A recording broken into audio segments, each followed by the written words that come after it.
인버스 아고니스트라고 하는 그 작용 역할인데요. 밑에 그림의 맨 아래쪽 올로파타딘 초록색 부분 보시면 올로파타딘 같은 경우는 안타고니스트입니다. 즉 예를 들어 말씀드리면 자물쇠로 열쇠로 자물쇠를 여는데 맞지 않는 열쇠를 힘으로 밀어 넣은 거죠. 그럼 이 자물쇠가 돌아가진 않아요. 대신에 힘을 주면 부러질 수도 있겠죠. 다른 키를 넣을 수가 없고 뺄 수도 없고, 그래서 드럭 액션은 없이 다른 그 키가 더 이상 작용하지 못하니까 앞으로 일어나는 그 바인딩은 억제는 하지만 이 갖고 있는 드럭 액션이 없고요. 또 이 리셉터가 갖고 있는 그 기본 활성도도 영향을 미치지 못합니다. 근데 피나스티는 맞는 키를 넣어서 돌렸어요. 자물쇠가 열렸고 돌리면 열쇠는 안 빠지죠. 키가 들어오지 못해요. 바인딩이 맞고 드럭 액션이 있어요. 그리고 기본 활성도도 낮출 수 있다는 효과가 있다는 장점이라는 이런 얘기입니다. 그래서 이 인버스 아고니스트라는 효과에 의해서 프리시스나 트리트먼트의 효과도 올로파타딘 비교 둘 다 효과는 있지만 비교해서 조금 더 효과적이 나다는 연구가 있습니다. 지금까지 이렇게 좀 빠르게 말씀드린 내용에 대해서 오늘은 이제 저희 컨택트 사태니까 컨택트 환자의 증례를 몇 가지 소개하고 마치겠습니다. 28세 여자 환자입니다. 15년 동안 엑지를 떴고요. 평소부터도 많이 보고 휴대폰도 많이 보고 증상은 건조증과 드럭과 알러지 증상이 섞여 있었어요. 인공눈물을 쓰면 더 뻑뻑해지는 것 같아서 거의 안 쓰고 있다. 환자의 초진 수경 보시면 아주 전형적인 숏 뷰티 타입의 드라이아이, PE도 좀 있고 컨정티바의 파필러리 하이퍼트로피를 보였습니다. 숏 뷰티 타입의 드라이아이와 알러지 컨정티바이티스로 진단을 했는데 일어난 한 뇌에서 가장 흔한 환자예요. 그래서 우리 보통 히알루론산과 스테로이드를 많이 처방을 하고 오는 경우가 보식적으로 좀 많았지만 이 경우에 알레지온과 레바미파이드, 지금 레바미파이드로 눈물막을 안정화시키고 알레지온으로 알러지 결막염의 증상과 파필러리 하이퍼트로피를 개선시키고자 하였고 2주 만에 보시면 눈물막 변질 스테이를 해줬고 파필러리 하이퍼트로피를 좋아졌습니다. 서브트렌즈와 연관된 가장 흔한 심플한 숏 뷰티 타입의 드라이아이를 효과적으로 치료할 수가 있었고 앞서 말씀드린 주관적인 증상도 환자는 굉장히 만족했고요. 두 번째 케이스는 조금 더 심한 케이스입니다. 서브트렌즈를 끼고 있는데 이 환자는 12년이고요. 2, 3개월 동안 매일 하루 종일 불편하다. 좀 남약을 처방받아 써봤는데 효과가 없었다. 이물감까지 있다고 합니다. 이렇게 심한 환자들 하루 종일 이물감을 달고 산다고 합니다. 파픽소피리얼 타자 파필러리 하이퍼트로피가 보였고요. 불박근종타이아도 PD가 꽤 보여 있었습니다. 그리고 코니아의 위쪽에는 필라멘트까지 굉장히 불편하겠죠. SLP가 동반된 드라이아이 알러지 결막염 진단하에 염증 치료 시작하면서 레바미파이드로 눈물막 안정화시키고 주변티어스 루브리케이션 시작하고 조금 지나서 이제 테이퍼링 스테로이드 끊고요. 알레지온을 시작하였습니다. 그래서 파이널하게는 0.1% 사이클로스코린, 레바미파이드, 주변티어스 이것들은 간단히 쓰면서 알레지온 유지하면서 보시는 바와 같이 스피리어 불박 컨정타이브의 성격이 좋아졌고 환자도 만족하면서 지내고 있습니다. 이 케이스에서는 이 알러지온이 말씀드린 여러 가지 알러지 증상이 돼서 또 서브트렌즈에서의 이점뿐만이 아니라 이게 단백질제지만 무보존제라는 것들 곧 기억하시고 이럴 때 자신 일회용이 아니지만 쓸 수 있다는 거죠. 세 번째 케이스는 조금 정체적인 환자였습니다. 30대 여자. 11년 전에 라섹 받았는데 마이오픽 리그레션도 왔고 그래서 이 환자 직업은 굉장히 밝은 조명 하에서 집중해서 뭔가를 봐야 돼요. 치료하니까 집중이 필요하겠죠.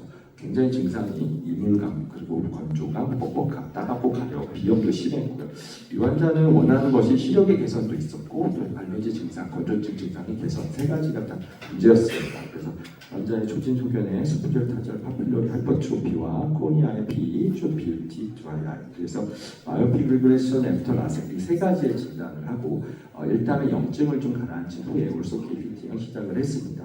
환자는 일단은 보시다시피 조금 염증이 좀 가라앉고 시작을 하면서 알러지 증상이 너무 심했어요. 따갑고 가렵고 뻑뻑하고 퇴근할 때 되면 거의 눈을 못 뜬다 그래서 올로파타딘을 좀 심해서 바로 좀 증상을 개선시킨 왠지 올로파타딘이 그 피나스틴에 비해서 알러지 증상의 개선이 빠르고 그런 것 같아서 시작을 했고요. 이제 유지하면서 그래도 좀 우려가 되는 점은 올로파타딘이 갖고 있는 눈물의 부정적인 영향이 조금 줄이면서 또 증상도 좀 좋아졌고 시력은 0.7, 0.4에서 1.0, 0.8로 좀 좋아지고 있었습니다. 근데 이 환자가 갑자기 2주 정도 지나면서 환자 증상이 악화됐고요. 따갑고 악화됐고 침침하다. 그래서 시력은 좀 떨어지고 그때 소변은 오른쪽 아래 사진에서 보시다시피 위와 비교해서 티오면의 살티가 감소하고 방구 표면에 드라이어 때문에 염증 소변들이 좀 갑자기 악화됐어요. 그래서 모든 약을 최대한 다 끊으려고 끊고 올로파타딘이 가장 의심되는 그 성분이라서 무스타딘 효과 때문에 끊고 레바미파이드만 유지하고 렌즈 계속 유지했습니다. 그러면서 다시 시력이 오른쪽은 바로 올라갔고 왼쪽이 원래는 염증이 심했고 시력도 낮았는데 왼쪽 시력은 좀 늦게 올라왔고요. 조금 안정되고 알레지역 그리고 0.1% 사이클로스포린을 유지하면서 결국은 시력은 1.0, 0.5. 근데 이제 왼쪽 우하단 사진 왼쪽 렌즈가 아무래도 렌즈 표면이 좀 더 드라이하긴 합니다. 눈물만은 조금 언스테이블하지만 꾸준히 약을 쓰면서 이렇게 잘 지내고 있는 케이스입니다. 이 케이스에서는 그러니까 스피리오 타자, 컨정타자, 파퓰러리 하이퍼트로피도 심하고요. 세비언 알러지 컨정타이티스 뭐 이런 것들에 의해서 물리적인 러빙이 심해지면 렌즈 무브먼트에 심각한 영향을 줄 수 있어서 그냥 RGP도 아니고 울소피 렌즈를 피팅하는데 굉장히 좀 제가 어려움을 겪을까봐 사실 좀 올로파타딘을 빨리 뭔가 염증을 잡고 싶은 마음에 썼었던 케이스입니다. 그런데 올로파타딘으로 인한 눈물에 부정적인 영향을 좀 경험했던 것 아닌가. 그래서 이런 케이스를 좀 소개해드리고 싶었고 이 케이스에서 경우는 RGP 환자에서도 여러분들 좀 응용하실 수 있지 않을까 싶습니다. 그래서 마무리 말씀드리면 피나스틴 0.1% 성분이 알레지온 멜렉틴은 빠른 증상에서 지속 효과도 당연하겠지만 특징적으로 눈물의 보존에 유리하다. 그리고 프린세스 나트륨 효과에 우수하다라고 다틀제지만 보존제가 없기 때문에 한 문장으로 정리하면 렌즈를 끼는 환자에서 발생한 알레르기 결막염을 치료하는 데 있어서 상대적으로 추가적 이점이 있을 것이다 라는 말씀으로 마무리하겠습니다. 감사합니다. 시간이 많이 못 들어서 죄송합니다. 근데 어쨌든 빠른 좀 코멘트 있으실까요? 다들 배가 고프셔서 그러면은 보존제가 없는데 반증해서 환자가 사용하기 편하고 변성환이 있는 환자에서 조금 사용하기 유리한다는 점을 좀 기억해 주시고 저희가 하이포텐시도 필요하지만 이렇게 드라이아이를 저해하지 않는 알러지 약도 하나의 툴이 될 수 있다 기억해 주시면 좋을 것 같습니다. 네, 감사합니다. 네, 감사합니다. 보입니다. 네. 한번 화이팅 한번 하겠습니다. 네. 네, 촬영하겠습니다. 하나, 둘, 셋. 화이팅! 네, 박수 치면서 마무리하겠습니다. 네, 감사합니다.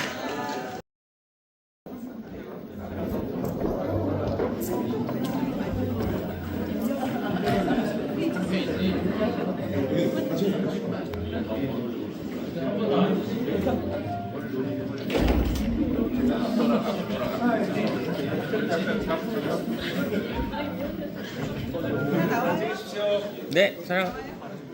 네.